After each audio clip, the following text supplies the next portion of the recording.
landholding agencies to designate one senior level executive who has real property responsibility within that agency, holding them accountable to develop internal asset management plans within their agency. And then the last one leading into the FRPP is a centralized real property database.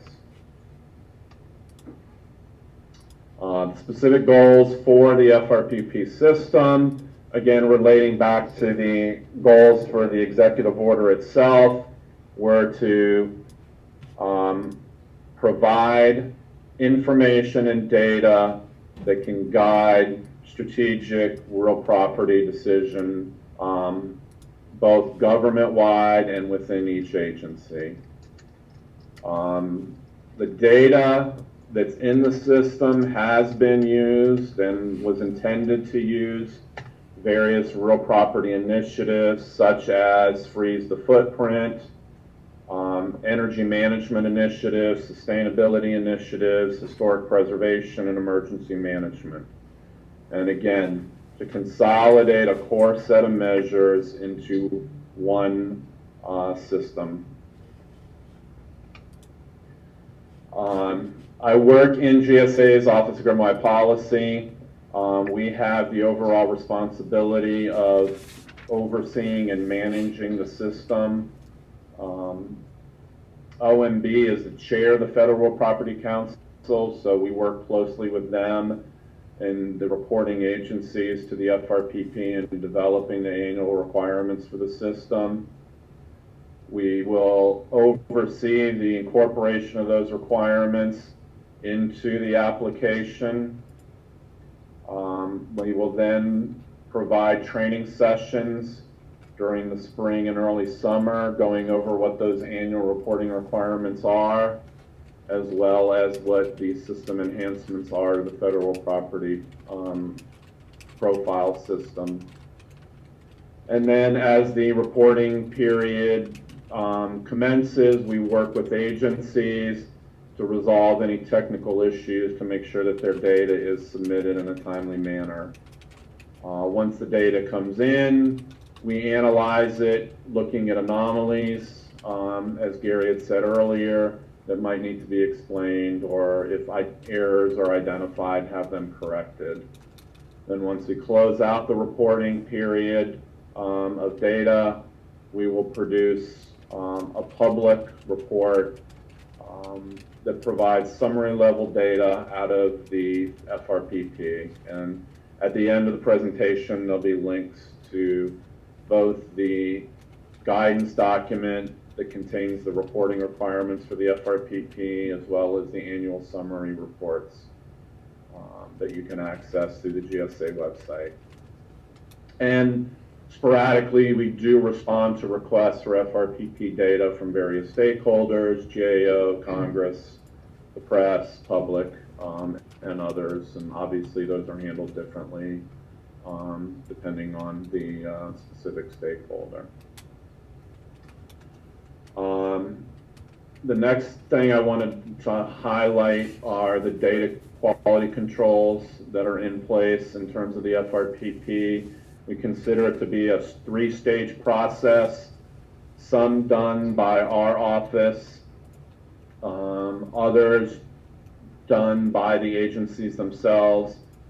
So obviously the first step is identifying within each agency's various asset management, financial management, budget systems, the source data that would be compiled and submitted to the FRPP system. And during that stage and then the roll-up, agencies need to perform their independent verification and validation. As an example, if an agency is submitting a building of 100,000 square feet, the FRPP application itself has no way to know whether that building is truly 100,000 square feet or 1,000,000 or 10,000. That those kind of checks need to be done by the agency at an asset level as well as when you roll up to a bureau or an agency to make sure that what you're reporting is accurate.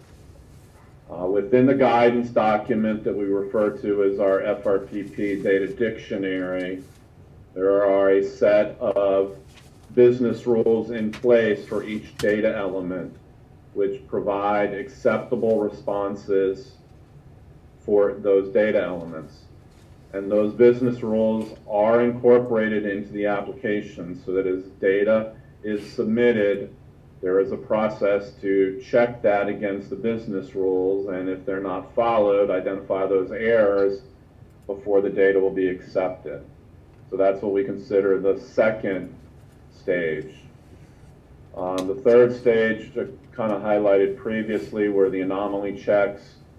So that occurs after the submission process, when the data is deemed to be valid per the business rules of the application. But when you look at an agency's inventory, either in total or delving down into various subcategories of the inventory, characteristics are raise red flags. So, for example, one of the data elements being reported is condition index. And so if an agency reports or has 80% of their inventory with a condition index of 100, which is the equivalent of a brand new building in perfect working order, that is a valid response, so it passes the business rules. It's not out of range, but at the same time, it would certainly raise a red flag that 80% of your assets are in perfect working order. So we would go back and we would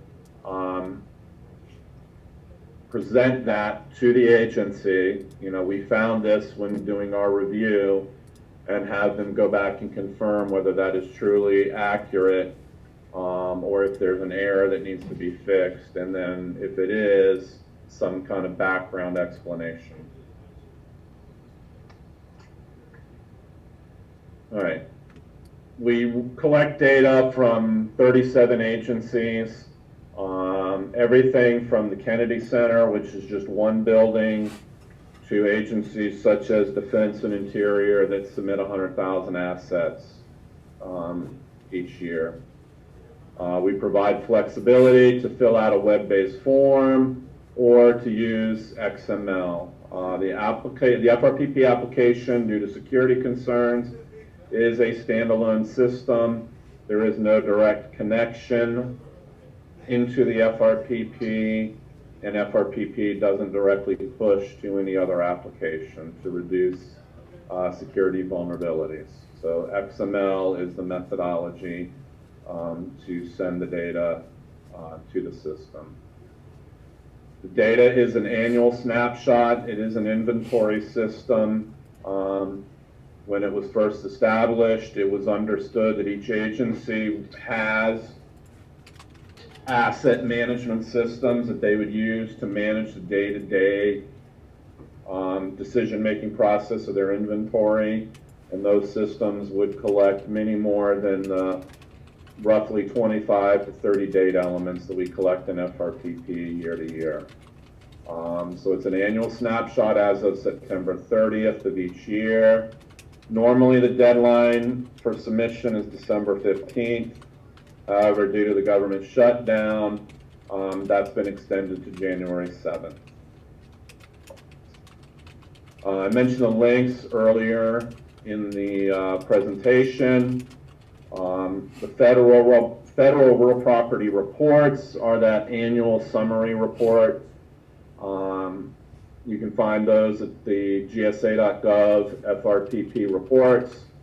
And then the guidance document, which we refer to as our data dictionary, can be found at gsa.gov/data dictionary. And I've also provided you my phone number and email if you have any follow-up questions after the webinar. You can reach me there.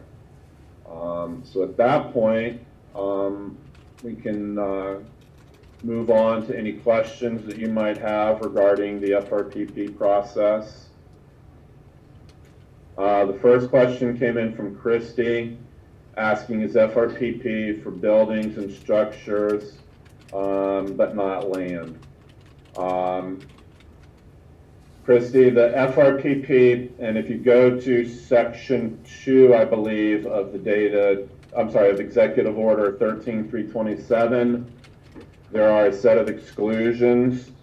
The executive order stated that we are to collect data on land, buildings, and structures. However, the executive order does exempt public domain lands, such as a national forest, a national park, wildlife refuge. The majority of that data, the majority of the land that is considered public domain is either held by Interior or Agriculture, and they have separate mechanisms to collect that data. Ivan, you had one on the federal property report. The 11 and 12 reports were published on September 30th of this year, so you can ask, or you can find those 11 and 12 as well as all prior year public summary reports on the gsa.gov FRPP reports website. David, you're asking about the value of assets, and this is often commonly confused not only among reporting agencies but stakeholders, especially Congress. We capture replacement value. We do not capture appraised value. The reason that we do not capture the appraised value is because it is not calculated for every asset in the inventory. Commonly, when an asset is disposed of, yes, an appraisal is done, but that's not for the entire inventory. There was also issues in terms of procurement sensitivity, in terms of putting that into a government-wide database and having that information out there prior to the disposition of an asset affecting the potential sales. Jennifer is the next question on the development of the data elements. The data elements are developed jointly between OMB, our office, as well as a subgroup of reporting agencies to the FRPP. I am aware that every time that there is a change to the FRPP, that there is a subsequent business process change to agencies in terms of identifying, compiling, and submitting the data. And we take every effort that we can to minimize those changes, but in support of administration initiatives, goals, from year to year, there are changes that are requested and have to be incorporated.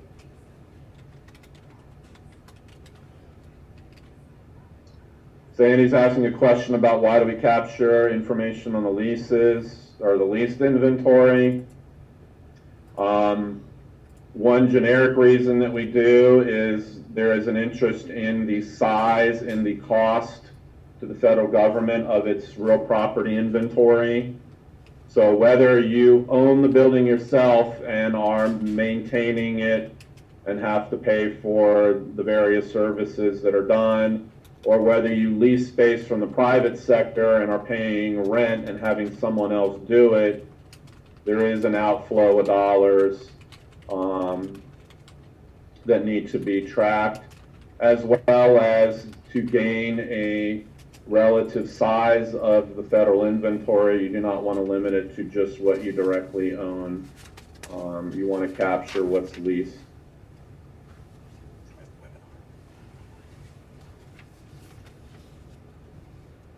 Bob's asking about having a state representative on the Federal Property Council, be a liaison with state governments.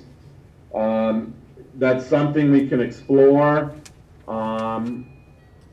The council was a direct mandate out of the executive order, and that executive order did focus on federal real property. So the goal was to bring together executive branch agencies who have control over the federal real property.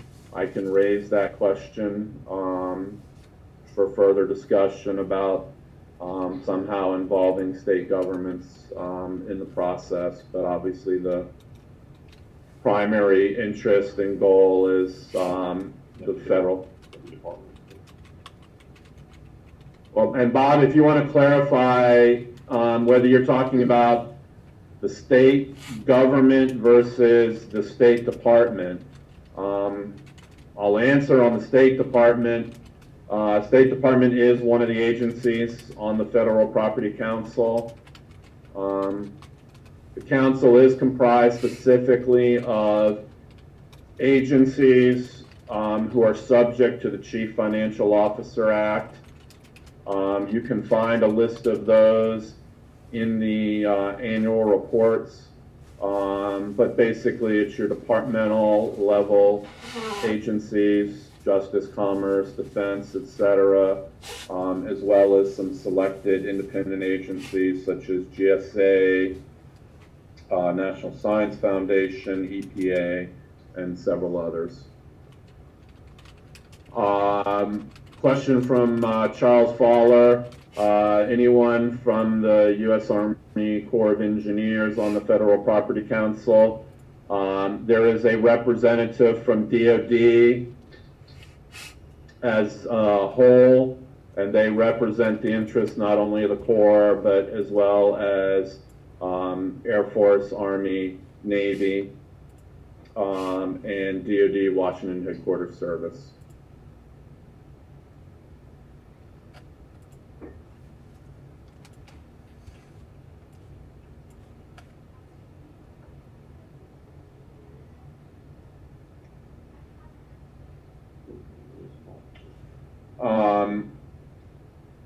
Bob, I think you had followed up and said state government. So again, I will follow up on that. I don't have an answer for you now, other than what I said previously in regards to the executive order being focused on the federal government's real property.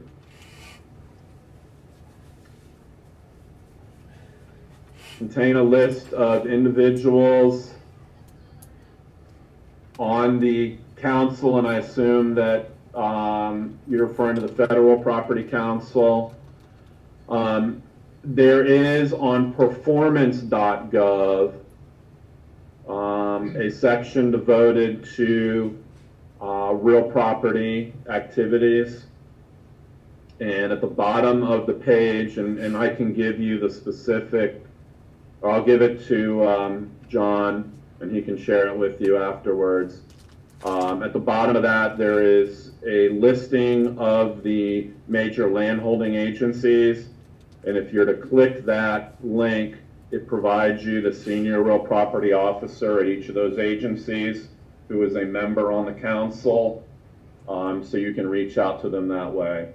But that's the only listing that's out there on the web.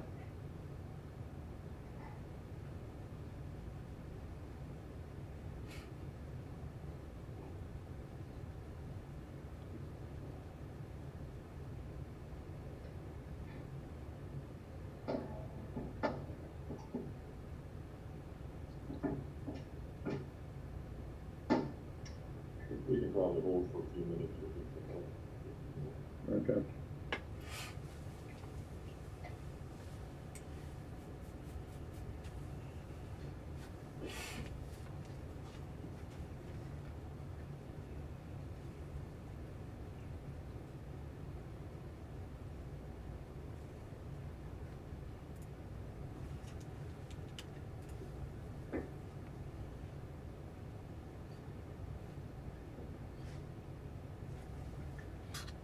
while we're waiting for some of the questions to come through, point out some of the issues that we commonly deal with in terms of reporting to the FRPP.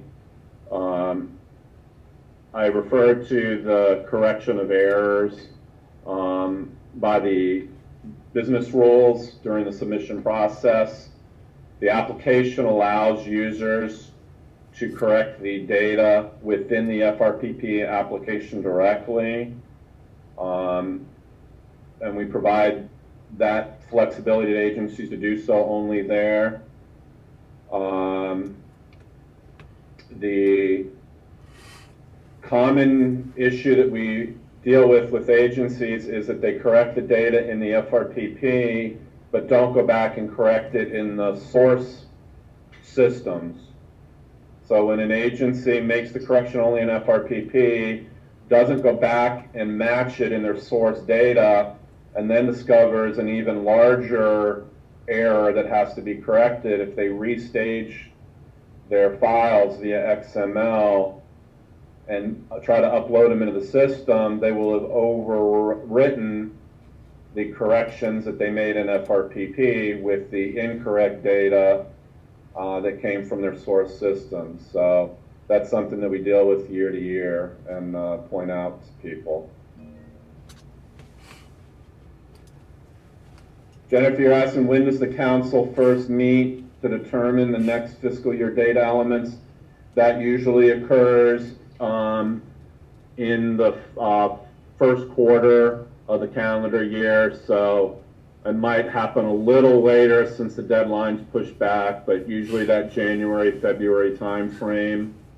So if you have issues that you'd like brought up, I would raise that either to your SERPO, or if you know the contact in your agency, they're commonly referred to as the FRPP agency administrator.